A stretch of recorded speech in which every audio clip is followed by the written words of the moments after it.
Hi, I'm Becca Guralnick.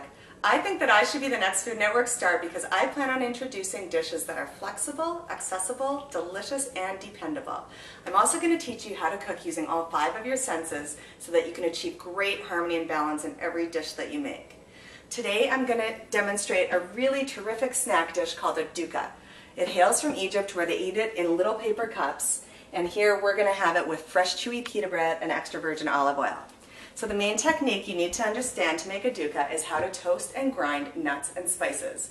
And it's also good to know that you can use any variety of nuts and spices that you want. The main thing is you want to toast and grind each variety separately because they're different sizes. So for the nuts, and we've got macadamia nuts, the best way to do it is to toast them in the oven at 350 for about 10 to 15 minutes until you start to smell them. These ones I've just taken out of the oven. And we're going to add to that, we've got some already roasted and ground almonds. We've got some roasted sesame seed that doesn't need to be ground because it's already very small. Some toasted ground coriander. And over here, I'm just finishing up a little bit of cumin seed that was mostly toasted, and I'm just going to give it one more little whirl till the smell starts to fill the air. This will burn really quickly, so it's great to do it on a skillet on top of the stove. That ought to do it. Now the next thing we want to do is grind all of our nuts and spices separately.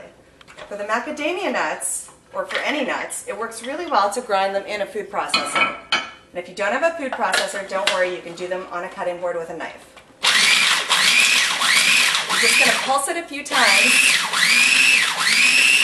not for too long, or they'll turn into flour. Those are done.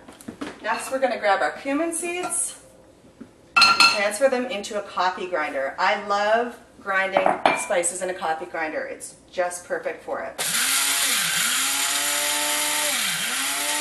There we go. And those are done. And if you don't have a coffee grinder, you can use a mortar and pestle, or you could use your food processor for the spices too. Once all of those are done, we're just going to combine all of our ingredients in a bowl.